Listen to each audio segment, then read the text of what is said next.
Hello and welcome to another Demon 212 Wii Ware review. Today I'm going to take a look at Plattchen Twist and Paint, which if you've never played it before, it's basically a shoot 'em up puzzle game. It's a very odd one. So here we go then. This is the menu at the start. There's a lot of things to mention here. Basically there are your difficulty levels, but obviously you have to unlock them as you go. Classic mode's what I'm mainly going to be showing you, because copycat is where you have to copy pictures. The pictures are shown and you have to copy them on the board. And mission mode is just like any mission mode on a, well, puzzle game. Basically you're told to do certain things at certain times. Party mode is basically there while the multiplayer, so you can have classic versus, destruction mode, out of control, split screen and bomb rain. Bomb rain, bombs rain down and try and kill you and destroy stuff. Split mode, the board's split into the different like things depending on how many people are playing. Out of control, you don't have any control of your twister. Destruction mode, things destroy instantly. And classic versus is just basically the normal game, but there's you, instead of working together or anything, you're working against each other. So here on the left is a bar, and basically the whole point of the game is to fill that bar up. On versus mode there will be another bar there, and the other people playing would have to fill their bars up basically. This little twisty thing here, basically the whole point is you have to turn the Wii Remote like that, or if you've got a nunchuck plugged in you can do that, and that changes the colour of your blocks. So you get different colours as you go along, and sometimes you got 4 colours at once, and the whole point is you have to destroy these blocks. You have to create 4 blocks first in order to destroy anything, because it takes 4 to use an explosion type thing, but it literally takes 4, because what happens is the more you delete after 4, you get like you get towards the bar and stuff, and you get back on your twists, because in the bottom left corner you've got a number and that's how many twists you've got, and the whole point is to fill up that bar in as few twists as possible, and if you run out of twists then that's it, you completely lose. Over there on the bottom right is your lives, because things like these asteroids can kill you if they hit you just right. Just above that are the arrows. They're basically saying what where the next blocks are going to fall in. So that's pretty much everything on there. It's a very, very complicated and confusing game. And once you die, you just basically have to spin spin the turny wheelie thing like mad, just trying to get them to come back on. So that's pretty much that then. I'm just going to now go back to the menu, just simply because there's a load of option things which I need to show off, and unfortunately this is what I'm meaning by it's a very complicated game.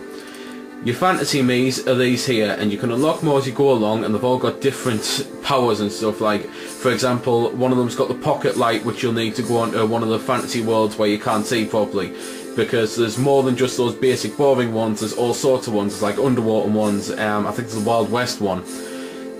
Choosing your name is actually quite a cool thing, because you get all these bubbles up and you just have to push the bubbles whenever you like see a character that you want as part of your name. So that's a pretty damn cool thing about that. The help is just basically gives you tips and it gives you a tutorial. Time diamonds are what you have to unlock as you go along the game. Like the better you do, the more you unlock, and time diamonds, and the more time diamonds you unlock, the more stuff you unlock. And score is obviously your scores. But basically I've also gone back to the menu just to show you one of these multiplayer modes off. So I'm going to go on to Bomb Rain, because that's possibly the most insane one. So anyway, let's go back onto it, and I'm just going to shut up because I think the music on this game is absolutely phenomenal.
So there we go then, that was a bit of the music.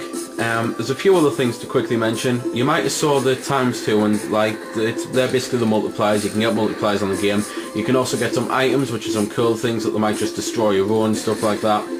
And you may also be wondering how the tile system actually works a bit more, because basically, well, to be fair, I'm going to quit back and go on to one where I don't have bombs bombarding us, but basically, every time, as I say, you twist one of these blocks, you like change the colour of it, it costs one of the things, like one of the numbers that you've got left in the bottom left. You can actually change the colour of the block, so for example, turn that one red, just switch over to blue, you can turn it blue, but obviously it charges. And on Versus, you may also be thinking, well, you're all on one screen, so how does it work when you create a pattern and they all get destroyed? Who gets the power? Who gets, like, all the extras? Well, basically, it's whoever puts the last block down before they get deleted, so it's a kind of race against time thing. And don't worry about that, that just means that we suck and we died. That's pretty much the extent of the game. It's very hard to recommend this game, simply because it's very complicated, but after you play it a bit you get used to it, and it's a brilliant game. However, having to constantly twist this to change your colour, having to constantly avoid asteroids and enemies when they come into it as well, spiked balls and things like that, and also trying to change the tiles around and make sure that you're keeping an eye on the gravity, because you need to know what way they're coming over so you can try and set things up, is just all far too much to be doing. Had only they put in a change colour button so you didn't have to fanny around with the Wii Ware controls, then the game would have been a lot more playable and just a lot better. So B+, if you're out there watching this, please add it as an update, because the game would be fantastic if you just had a little less to do. But if you are able to do about a million things at one time, then it is definitely a very fun game with a lot to do.